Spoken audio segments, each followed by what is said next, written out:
Hi Tubies, here's Alexandra, and welcome to another video. Today I want to talk to you about my Deathguard army and how it is for you a good idea to also start painting a Deathguard army. Not because the Deathguard is particularly awesome on the battlefield, or they look stunning, or the rules are awesome, or what have you. No, simply because of the fact that the Deathguard is the perfect training ground for your painting. And today I want to show you a little bit, my painting progress and experimentations that went into my army and what I've learned over the last 5 months. So let's start with this miniature here. This was basically the start of it all. It was not the very first Deathguard miniature I've ever painted, but this miniature started the army. This started as a, testing ground for my normal Space Marine army. I wanted to test out the chipping paint method, and I needed just a simple miniature for testing purposes, and so I grabbed him and tested, this technique. And, let me show you how this ended up. There we go. And voila, this is what came out of this test.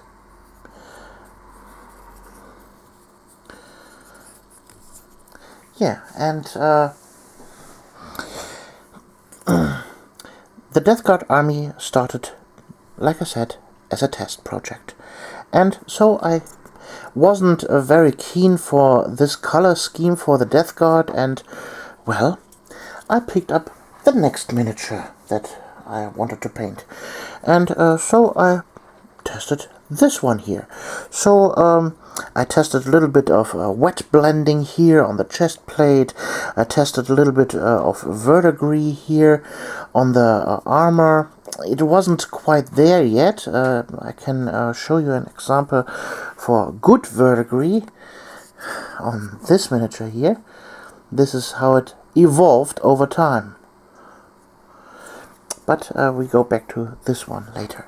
So, this was my second miniature. It was another test, and overall I wasn't so pleased with it. I tested here also a little bit non-metallic metal and rusty non-metallic metal. Yeah, it was nice, but not what I wanted. And then I tested a little bit of wet stippling. It got me a very colorful miniature. The rust, as you can see here, is not quite there yet. It is, with the same colors painted, with the oranges and browns, but not quite there yet. Also, the base here is also another test here. I tested the GW texture paint, and, overall I wasn't fond of it.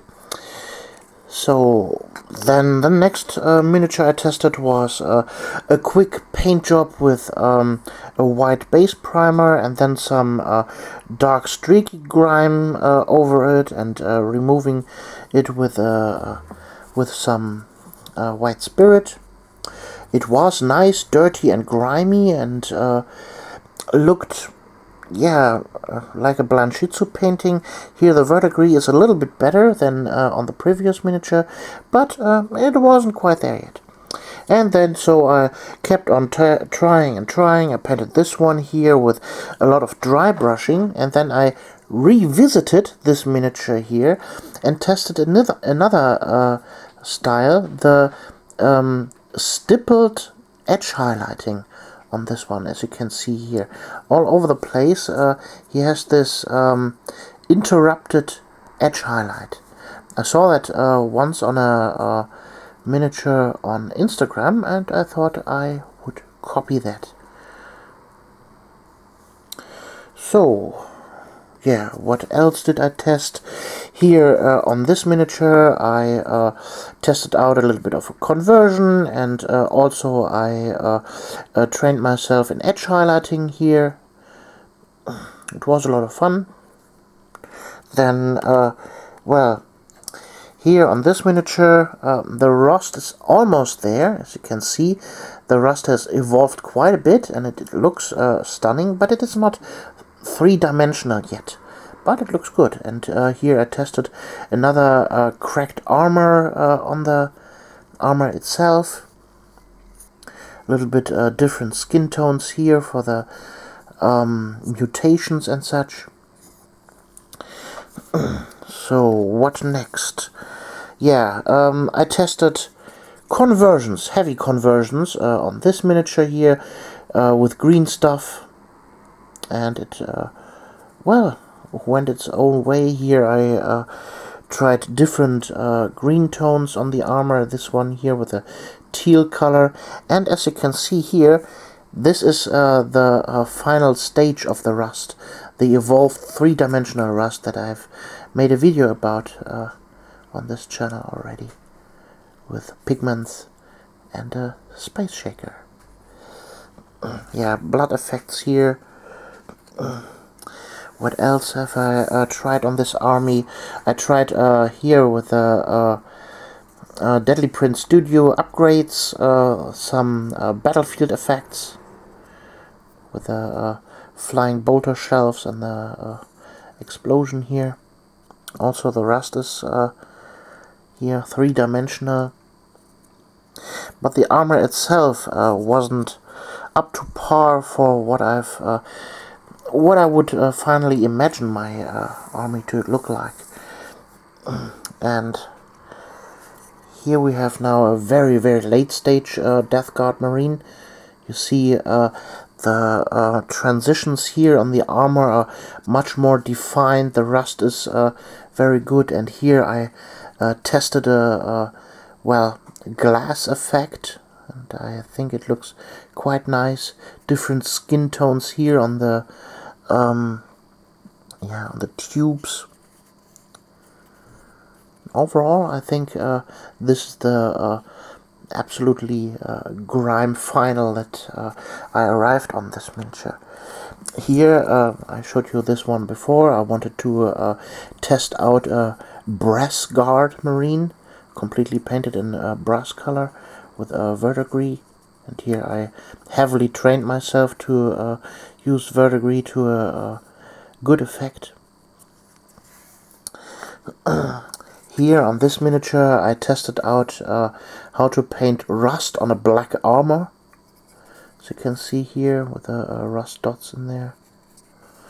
Also I tested some vial painting here with the syringes and such.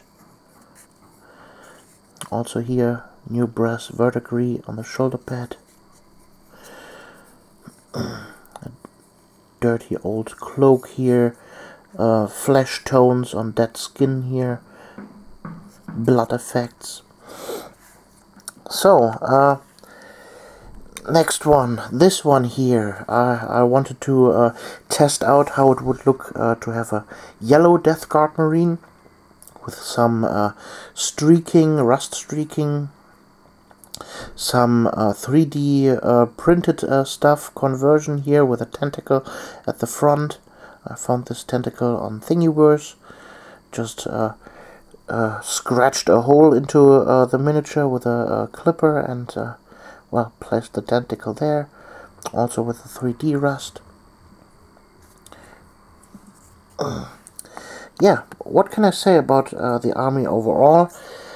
It is a lot of fun painting Deathguard. You learn so much in so short of amount of time. Here, heavy dry brushing on the cloak, skin tones on the cloak.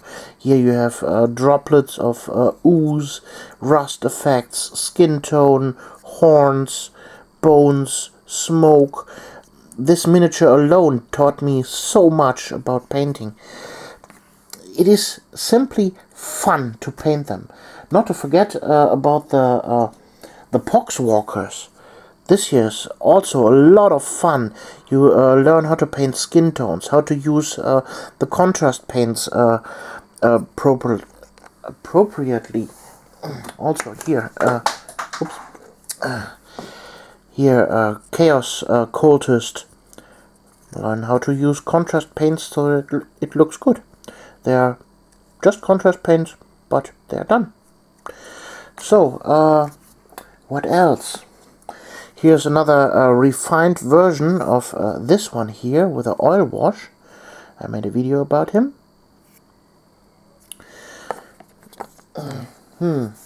Something else? Oh yeah, my Terminator here. Here I tried a very clean and very precise paint job on this one. In contrast to a very contrast painty marine here with lots of different contrast paints. Same goes for this one here.